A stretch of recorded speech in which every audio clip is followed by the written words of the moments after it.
Okay, oh, excuse me. Yeah, a bit of a cough there.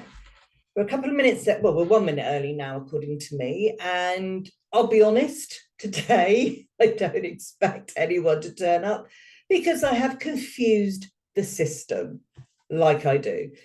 Because I changed the name and I went to Zoom and then I had everything happening at the same time. So I cancelled one that everybody thought it was cancelled.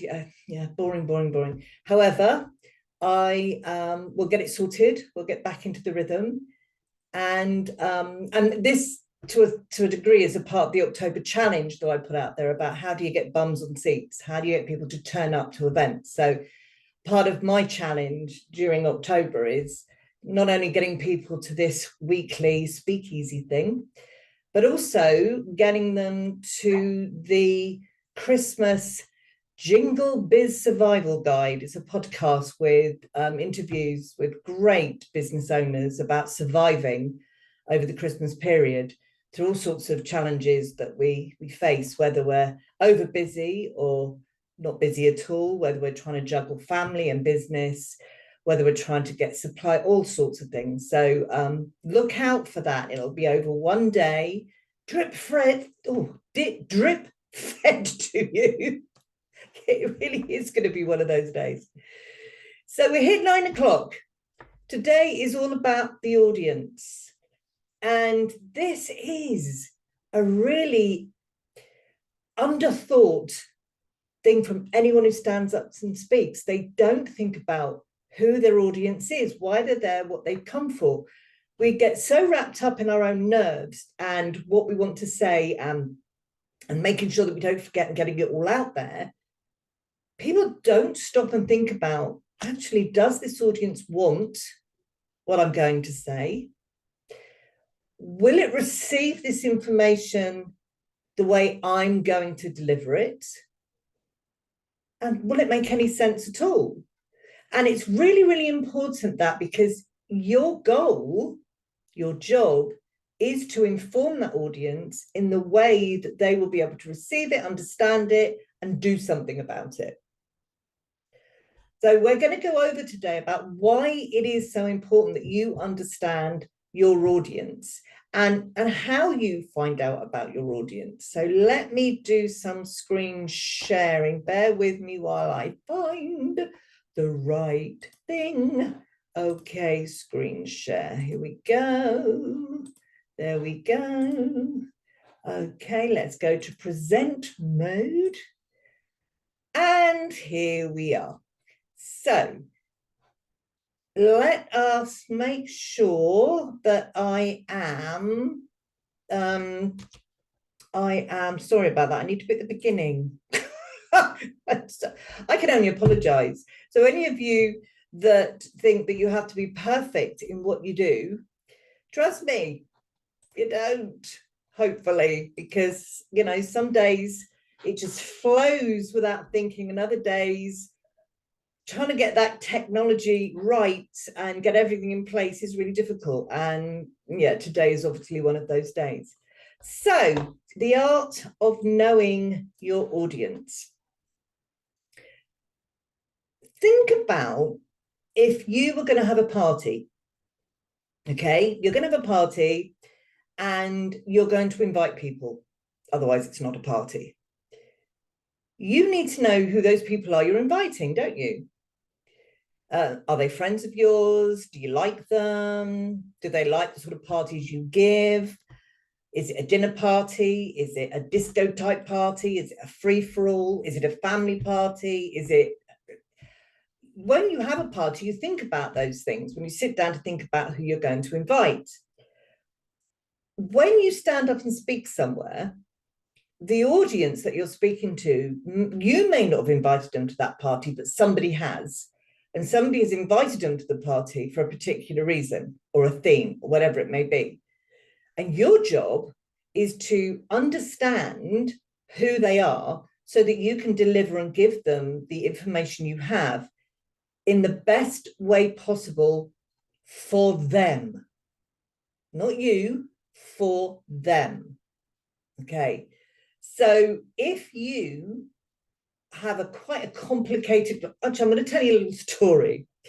I used to chair a community group for a housing association, and every month we'd have a meeting and various people to come along and do some, from the council. And this particularly, some guy was coming from the council to talk about a new strategy or something. You see, that's how interesting it was. And he got up and talked in terms of planning and in terms of sustainability and in terms of engagement and all sorts of things, crime prevention. But he used really industry specific language. And the group that I was chairing were all residents. So we had a various background, from those who were highly educated to those who were barely educated. And this guy couldn't even read the room. And this went on, and his 15 minutes turned into half an hour until I said he had to stop. Said, you've taken your time. You hadn't even got to the point. And for me, that was a prime example of somebody who just had his presentation, had what he wanted to say, was going to say it no matter what, and did not take into account who was listening and how they listened in any way whatsoever. And that presentation just went over everybody's head. Even those that were highly educated, it went over their heads. So you have to know who your audience is. Now, the reason you need to know is fairly obvious, I would have thought, but let's think about this. You have a message, you have a key message, something you want to say to people, and it's really important that you're able to say it. If you have called this conference, this meeting, this presentation, whatever it is, you know who you've invited, it's your party. You know why they're coming, and you've given them enough information for them to know whether they should be there or not. When you're invited to speak at somebody else's party, you can't waste your time, and I'm going to put it as bluntly as that, talking to a group of people who have absolutely no interest in what you're talking about, or talking in such a way that they don't even understand what you're saying, because you have to deliver an effective speech or presentation. And effective in the terms that your audience have to be able to do something with it. Whether that's ignore it, but they understand why they're ignoring it, change something, do something, whatever it may be, and it has been received in a positive way. So people go away knowing what they're supposed to be doing, knowing what you've told them, really happy that they've got this information. I've seen university lecturers get up and talk to a room of people that do not have a PhD in whatever subject the university lecturer is talking in. And they don't realize, they just think, well, they're here to learn something and they're going to learn it from me. And it doesn't occur to people that the language that a PhD university lecturer uses is not going to be the same as a general audience of people that have come along. Let me make that a slightly clearer example. A lot of universities want now to go out into the communities, into some of the more vulnerable communities, and encourage people to think about a university education. Certainly down where I live, that happened a lot. I was part of that.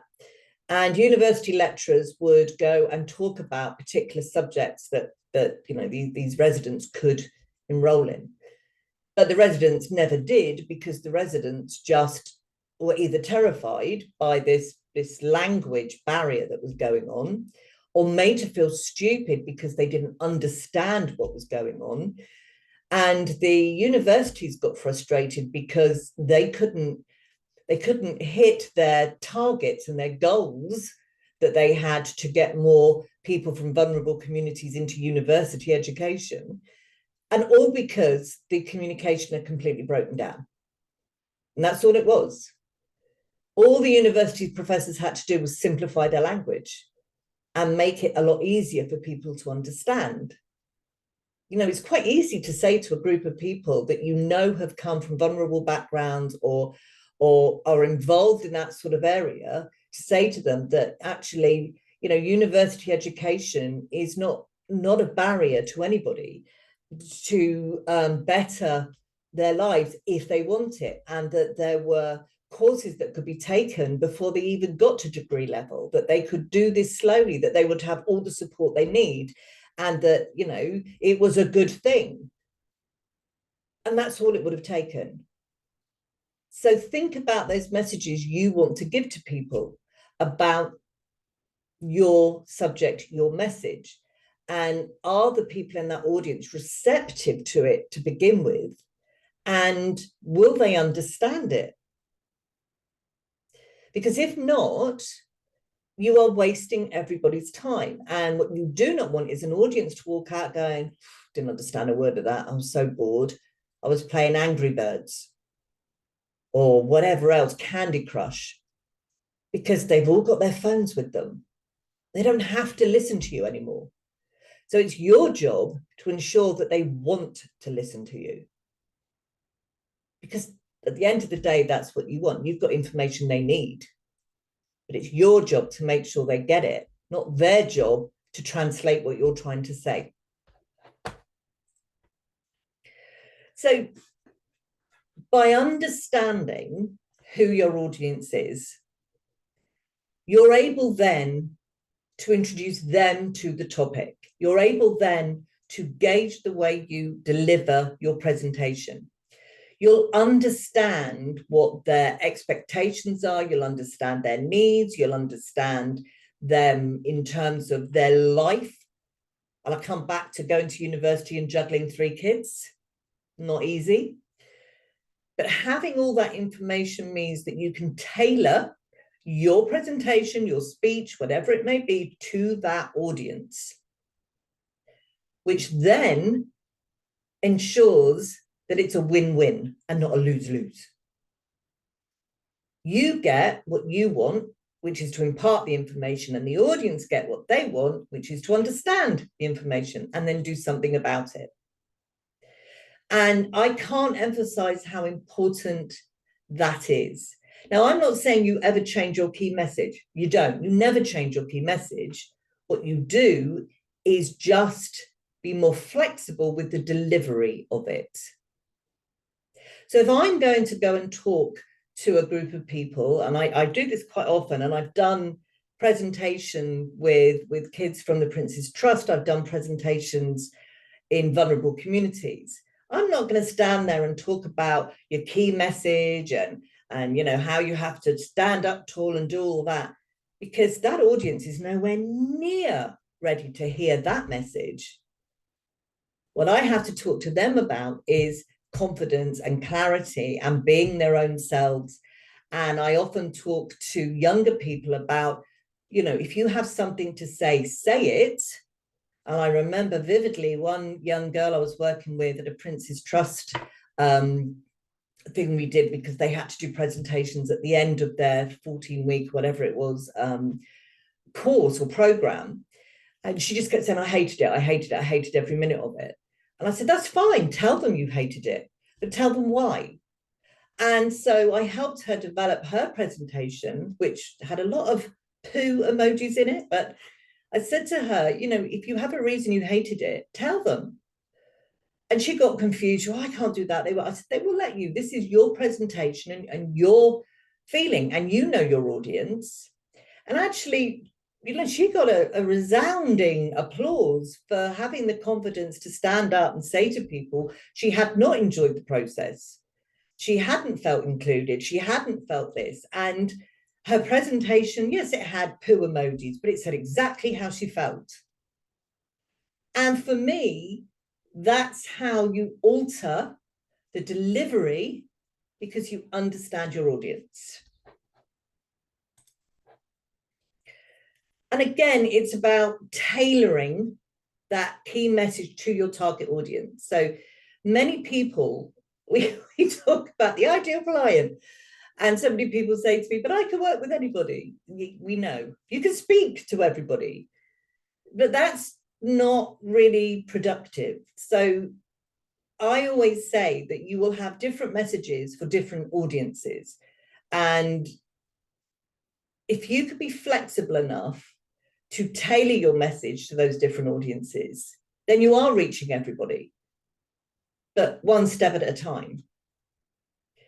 Because if you are in an audience of mixed generations, so you've got some really older people, you've got some very young people, you've got parents, you've got, you know, working people, you've got people that are out of work, they're all there in this mix match. You're not talking to all of them.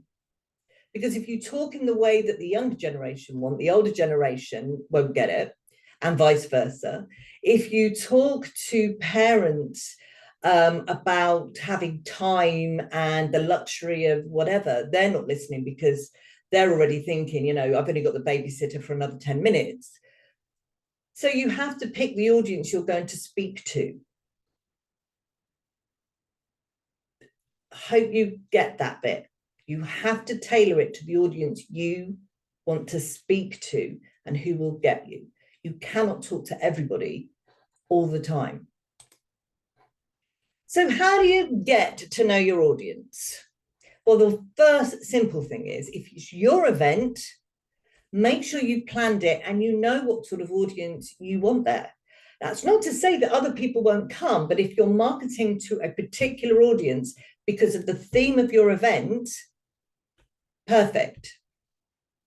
The other thing, which is fairly simple, is if it's not your party and you've been asked to speak at somebody else's party, ask them who they've invited and why. Ask them, what is the theme of this event? You know, if I'm doing a workshop, what is the workshop about? Who's likely to attend? You know, it's basic information. Before I speak anyways, I want to know roughly how many people I'm speaking to, why they're there, what's this about, what sort of goals do they want, and equally, what does the event organizer want? Research it. If it's a local event, research a bit of the demographics and interest of those local people so that you can see what's happening in their world a bit. Ask for feedback. Engage with conversation with them. I often get to a place early so that I can talk to audience members and get a gauge for what they're there for, and get a gauge for, you know, what it is that their challenges are or what they're looking for. And then you tailor your message to the needs and preferences of that audience. And that getting there early and mingling, it's brilliant. One, it lowers your nerves because now you know these people. And secondly, you get a lot of information when you're mingling over a cup of coffee and a biscuit. So knowing your audience helps you create a message that will resonate with them. Okay. So think about how old are they? What are their backgrounds? What are their interests? What are their needs when you're tailoring that message? So if I'm working with young people from the Prince's Trust, their need is to do a presentation and do it in a way that they feel confident about. It's not turning them into public speakers. If I work with business owners, again, it's about effective speaking and how can they use speaking to spread the word about their business, grow their profits. It's not turning them into public speakers. But if I go to an event with a lot of people who want to be speakers, then I talk about the journey of a speaker, getting paid to speak, what you need, all the technical stuff. But at the heart of it is always my key message: speaking with confidence and clarity. That's what I do. I teach you to speak with confidence and clarity. And you can only do that if you know who your audience is. If you don't know, you're on a wing and a prayer. You know, you might as well be a butcher who's turned up to speak to a room full of vegetarians. Pointless, unless you love the sound of your own voice. That happens sometimes. Or unless you're there to try and put your view across about why people should eat meat and not be vegetarians. Good luck with that one. So let me just stop the share. So that is a lovely whistle-stop tour through why you need to know who your audience is. The next time, we're going to be looking at how do you find them, especially if we're doing online. Okay, so this isn't just about turning up an event. This is the same principle when you do an online event, whether it's yours or if you've been invited, whether you're live streaming, putting a video together. You have to know who's likely to be listening to it. You have to know who your ideal client is. You have to know what part or point of time they're in to hear what you've got to say. Now, I do my weekly moments for those of you that want to go from confused to confident speakers. I know that, and I know my audience are likely to be that. And that my audience would turn up if I didn't keep confusing people all the time. So the replay will be ready. Now, when you've heard the replay, if you want to talk to me more about how you can incorporate knowing who your audience is within your strategy of speaking, remember, verbal marketing, you need a strategy, then just go to allthewsbevhepton.com and there's a contact me thing there. You can contact me, we can have a chat, and you can we can look at how you incorporate all this. It's a freebie, so why not? What have you got to lose? In the meantime, have a great week next week before we meet again next Thursday. Spread the word, please. And I will go back and sort out that everybody's getting the right links. Okay, lovely to talk to you, and I'll talk to you again soon. Bye.